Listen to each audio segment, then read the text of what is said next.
Olá, queridos alunos do nono ano, sejam bem-vindos à nossa aula 8 de Sociologia. Hoje a gente vai encerrar o nosso conteúdo para o segundo bimestre, portanto, para a sua segunda avaliação. Então, eu vou te pedir que você vá lá para o final do capítulo 2, tá? Exatamente nas páginas que estão indicando para você aí na tela, página 28, e a gente vai encerrar, né, tudo que a gente veio falando sobre felicidade, né, com um texto que é a Carta sobre a Felicidade do Epicuro, né? Nós falamos um pouquinho sobre a ideia de felicidade, né, para Epicuro, quando a gente falou lá sobre a filosofia clássica, né, e como que ela interpreta a felicidade. Nós falamos um pouco sobre isso, tá? E hoje a gente vai analisar um pouquinho algumas partes só da carta. Vamos entender de uma maneira geral do que ela trata, tá? Quais as principais características dela, o conteúdo em si, quem foi um pouquinho o Epicuro, só para a gente entender, se situar. E vamos analisar alguns trechos da carta. No teu livro aí, né, das páginas 28 a 30, você tem a carta completa, tá? Tá lá o texto, se você quiser, você pode ler ela completa, não tem problema, tá? Inclusive, eu te aconselho a fazer isso, mas aqui na aula, para não ficar muito extenso, a gente vai analisar alguns pontos que eu particularmente considero cruciais para a gente entender um pouco da ideia do Epicuro quando ele escreveu essa carta, beleza? Então, você já abre lá na página 28 e vai acompanhando aqui na aula, tá? Essa carta, o Epicuro ele escreveu a um jovem aluno dele, não era necessariamente para ser publicada, mas acabou sendo, tá? Tanto que o nome da carta é Carta sobre a Felicidade a Meneceu. Então, ele escreve essa carta para Meneceu, tá? E aí Meneceu acaba publicando essa carta. Então, do que trata a carta, tá? O que era para ser só, como eu estava falando, que era para ser só uma carta, né, do filósofo para o amigo dele, o Meneceu, ele acabou se tornando uma das principais obras da antiguidade. Meneceu publica essa carta, né, que era uma carta particular, uma carta de conselhos, né, do Epicuro para o Meneceu. Conselhos que tratavam justamente sobre felicidade. Tá? A busca pela felicidade é o tema central da carta, como já deve ficar muito claro, afinal de contas, o nome da carta é Carta sobre a Felicidade. Então, adivinha sobre o que ela fala? Pois é, felicidade. Então, a busca pela felicidade é o tema central da carta, né? E os caminhos para se chegar à felicidade seguem por duas razões, tá? Primeiro, a saúde do corpo, que é algo que ele vai tratar, tá? E também a serenidade do espírito. Claro que dentro disso ele também vai falar sobre a utilidade da filosofia na busca dessa felicidade, tá? Dentro da carta também ele vai trazer alguns preceitos, né, que valorizam os prazeres naturais, por exemplo, tomar vinho, né, e os prazeres que são essenciais à vida, por exemplo, se alimentar, né, se alimentar é uma necessidade básica, então isso seria, e ao mesmo tempo é um prazer, né, a gente normalmente não come por obrigação, né, algumas coisas a gente come por obrigação, mas tem coisas que a gente come porque gosta, tá? Então é um prazer, mas é um prazer que é essencial à vida, porque nem eu, nem você podemos sobreviver sem se alimentar. Tá? Então, seriam alguns aspectos utilizados por ele como exemplos, tá? De coisas que são fundamentais ao bem-estar da pessoa. Tá? Lembrando que o texto que você tem no seu livro, ele é uma parte da carta, tá? Não está completa, é uma parte. Mas lá no finalzinho do texto, na página 30, tem o link de acesso, né, ao texto completo, se você realmente se interessar e querer saber mais sobre o que o Epicuro escreveu, tá? Além dessas coisas que a gente já falou até agora, né, a carta também vai tratar sobre o controle sobre o desejo, né, que também era visto como uma coisa importante no meio dessa busca que o ser humano tem pela felicidade, né? O lance de você controlar os seus desejos, porque o homem sábio ele consegue ser feliz só com o que é estritamente necessário. Então ele consegue ser feliz com aquilo que é suficiente. Ele não precisa de extravagâncias, né? Ele não precisa que todos os seus prazeres sejam ele não precisa que todos os seus prazeres sejam concretizados, né? Ele alcance todos esses prazeres, não precisa disso, né? Ele precisa do necessário para ser feliz, tanto que ele descreve alguns aspectos, inclusive nos trechos que eu separei para a gente dar uma analisada, tem um trecho que fala sobre esses desejos, né? os essenciais e os naturais, tá? Quem escreveu? Como o próprio, a gente já falou no início, né, foi Epicuro. Epicuro viveu aí entre 341 a.C. e 270 a.C. Ele era um filósofo grego. Fundou em um jardim uma escola de filosofia onde ele reunia homens e mulheres. Tá?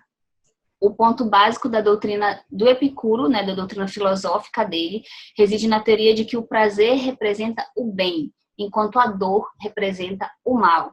Lembra que a gente falou sobre isso quando a gente falou um pouquinho sobre o que é felicidade, né? Lá no início, o que é felicidade para a filosofia clássica, tá? Epicuro vai falar lá sobre o bem, o prazer, né? É o fim de todas as coisas. Nesse caso, o prazer está representado pelo bem, né? Pela busca de soluções filosóficas, não é aquele prazer, né? Nós já falamos sobre isso, não é aquele prazer que a pessoa fica ali desvairada, né? Procurando saciar todos os seus desejos, não é esse tipo de prazer, tá? Por que mudou a humanidade? Por que essa carta fez tanta diferença, né, depois que ela foi publicada? Essa carta ela vai se opor à ideia do filósofo Sócrates sobre felicidade. Porque Sócrates, ele fala que felicidade vinha através da capacidade humana de suportar qualquer dor e sofrimento, né? E Epicuro, com essa carta, ele mostra um caminho que é bem menos doloroso, né, para se alcançar a felicidade. E parece muito mais agradável também, né, de se percorrer, vamos dizer assim, de se trilhar para alcançar essa felicidade. Não é como Sócrates, né, que dizia ali que as pessoas tinham que ter, né, toda uma resiliência e tal, e aguentar, suportar qualquer tipo de dor e sofrimento, e aí sim elas seriam felizes. Não, Epicuro, com essa carta, ele mostra, né, um caminho um pouco mais ameno. Não que você não vá ter dor, não que o ser humano não vá ter sofrimento, não vá ter problemas, não é essa a questão, né? A questão é que ele pode sim procurar ter felicidade, né, observando ali os seus desejos, trilhando os seus caminhos, mas ele não precisa ser uma pessoa carregada, né, de dor e sofrimento para só então procurar, né, alcançar a felicidade. Não. Tem uma maneira menos ruim, vamos dizer, disso acontecer, tá? Então, vamos observar alguns trechos da carta. Esses trechos, eles estão no teu livro, tá? Na parte da carta que está aí do teu livro, e a gente vai destacar alguns, tá? Então, quando ele fala sobre se dedicar à filosofia, o que ele diz? Que ninguém hesite em se dedicar à filosofia enquanto jovem, nem se canse fazê-lo depois de velho, porque ninguém jamais é demasiado jovem ou demasiado velho para alcançar a saúde do espírito.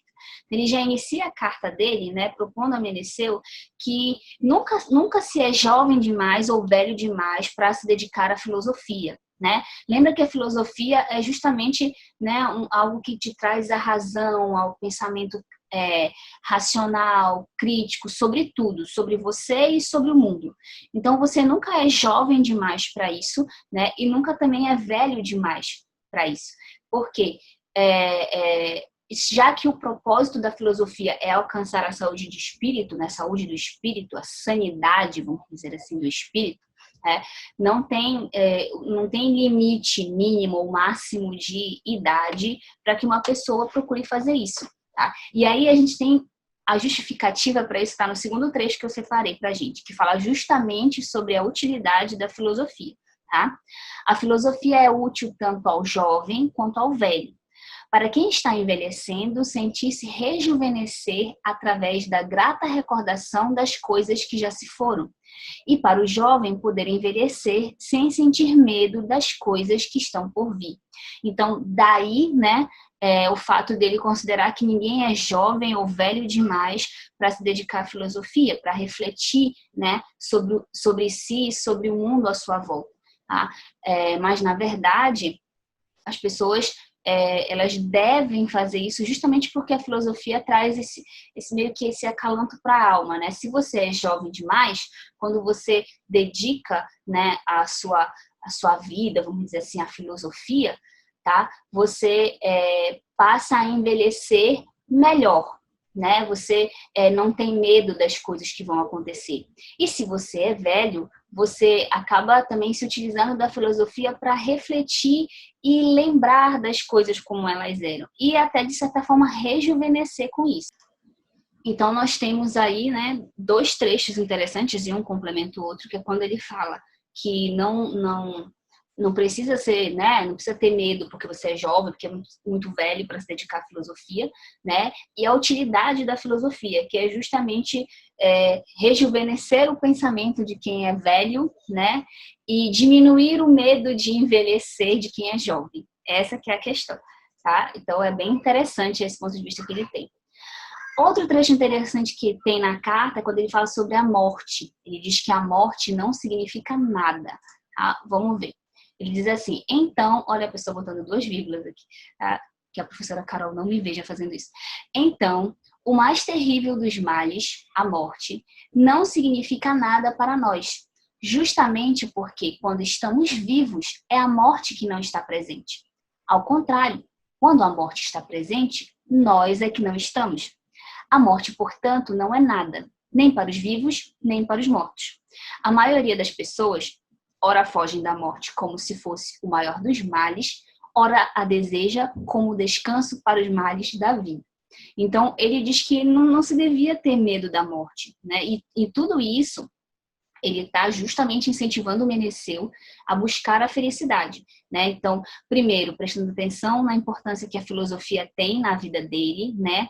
Segundo, ele também fala na carta dele, eu não separei um trecho aqui, mas vocês podem ler no livro, porque esse trecho tem no livro, ele fala sobre o papel das divindades na vida do ser humano, então ele diz que as divindades, lembra que ele era grego, né? Então o grego ele era politeísta, ele acreditava na existência de vários deuses.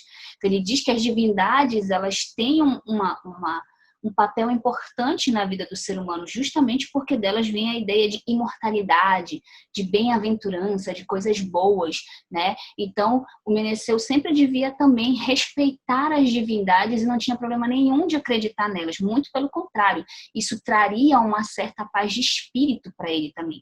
E aí, logo após isso, ele começa a falar sobre a morte, né? E aí ele questiona, né? Ele não entende, ele diz que ele não entende por que as pessoas dão tanto valor a isso, né? Porque as pessoas têm medo da morte, tá? As pessoas consideram a morte como a coisa mais ruim que pode acontecer com alguém, quando na verdade, na visão do Epicuro, a morte não significa nada. Por quê? Se você tem medo da morte agora enquanto você é vivo, a morte não está aqui, você está vivo. Se você está vivo, então a morte não está aqui. Essa é a primeira questão que ele põe já, né? A primeira coisa que ele põe pra gente. Então, se você está vivo, é porque a morte não está aqui. E quando a morte vier, você que não está, né? Porque a morte veio, chegou e aí? O que acontece? Eu não sei, você não sabe, né? Dependendo da sua crença, da sua fé, você tem uma resposta para o que vem depois da morte, né? Mas a morte já ocorreu. E é isso que é uma coisa engraçada e interessante ao mesmo tempo que ele fala, né? Que as pessoas têm tanto medo, mas a verdade é que a morte ela não tem muito sentido nem para quem está vivo, nem para quem está morto, né? Porque para quem está vivo, a morte não está ainda, e para quem está morto, né, quando a morte aparece, a pessoa já não está mais ali, né? Já se foi. Então ele incentiva, né, o Meneceu, né, o amigo dele, a não ter medo da morte, porque a morte não significa nada, né? Então ele não precisa ficar preso ali procurando, né, felicidade ou ficar com medo da morte e aí acabar não buscando a felicidade, né? Então esquece a morte. A morte vem quando ela tiver que vir e pronto, né? Ele também fala sobre o futuro. Vamos ver o que ele diz sobre o futuro, né? Ele diz assim: nunca devemos nos esquecer de que o futuro não é nem totalmente nosso, nem totalmente não nosso. Para não sermos obrigados a esperá-lo como se estivesse por vir com toda certeza, nem nos desesperamos como se não estivesse por vir jamais. Então, aqui ele incentiva o Meneceu a não se preocupar com o futuro, né? Ou pelo menos não se preocupar em demasia, ao ponto de ficar completamente parado esperando o futuro vir, né? Por quê? Porque o futuro, ele não aconteceu ainda. Então, se é uma coisa que não aconteceu, é uma coisa sobre a qual ninguém tem controle. E é por isso que ele fala que o futuro ele não é nem totalmente nosso, nem totalmente não nosso. Porque é algo sobre o qual nem eu, nem você, né, nem ele, nem o Meneceu tem controle. Então, se eu ficar, né, sofrendo, paralisado ou preocupado com o futuro, que é algo sobre o qual você não tem controle nenhum, né? Por quê? Porque se você fica fazendo isso, então, ou você fica esperando por esse futuro, né? Como se ele tivesse mesmo por vir com toda certeza, né? Ou você vai acabar se desesperando por não ver alguma coisa que você queria que acontecesse, acontecer de fato. Então, ao invés de você ficar se preocupando, deixa rolar, né? Te ocupa com o presente. O futuro vai vir e quando ele vier, ele se torna presente, né? E aí você não precisa ficar ali se preocupando com o que vai ser, com o que vai acontecer. Faz o agora, né? Faz agora, faz porque você ama agora, faz o que você deseja agora, porque o futuro ele vai chegar. Essa é a ideia do Epicuro, né? Independente se você vai ficar aqui sentado esperando por ele ou se você vai ficar super preocupado ou não, não importa, né? Ele vai vir de todo jeito. Então, né? Se preocupe com o presente, se preocupe com o agora e não com o futuro. E aí, ele já vai falar sobre os desejos, né? Que é justamente algo que deixa bem marcado, assim, a carta dele, que inclusive eu comentei com vocês no início da aula. O que ele fala sobre os desejos? Ele diz assim, dentre os desejos, há os que são naturais e os que são inúteis. Dentre os naturais, há uns que são necessários e outros apenas naturais.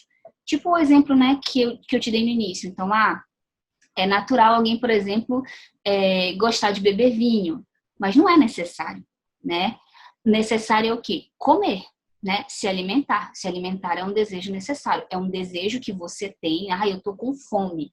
É um desejo, né? E é um desejo natural, porque o teu corpo pede, né?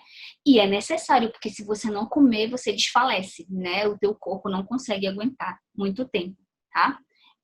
Dentre os necessários, há alguns que são fundamentais para a felicidade, outros para o bem-estar corporal, outros ainda para a própria vida. E o conhecimento seguro dos desejos leva a direcionar toda a escolha e toda a recusa para a saúde do corpo e para a serenidade do espírito, visto que esta é a finalidade da vida feliz. Então, aqui, ao contrário do que falava Sócrates, né, e aí a gente entende um pouquinho sobre por que essa carta foi tão importante, já que a visão de Sócrates ela era bem, né? Você é feliz se você aguenta a dor e o sofrimento da vida, né? Aqui o Epicuro ele traz uma coisa mais leve, né? Um caminhar mais leve para essa busca pela felicidade, né? Que é justamente o lance das pessoas conhecerem os seus desejos, entender quais dentre esses desejos são naturais, quais são inúteis. Dentre os naturais, ou seja, dentre aqueles que faz parte da sua vida, né, quais os que têm a ver com o teu bem-estar corporal? Sim, porque o teu bem-estar corporal ele precisa existir para que você seja feliz, né? Você não vai estar ali todo doente, com dor, né? Eu tô feliz. Não, então, algo de errado não está certo aí, né? Então, na visão do Epicuro, não é assim. Então, você reconhece os seus desejos naturais necessários, né? Os desejos necessários entre os naturais, né? Aqueles que vão colaborar para a tua saúde corporal, né?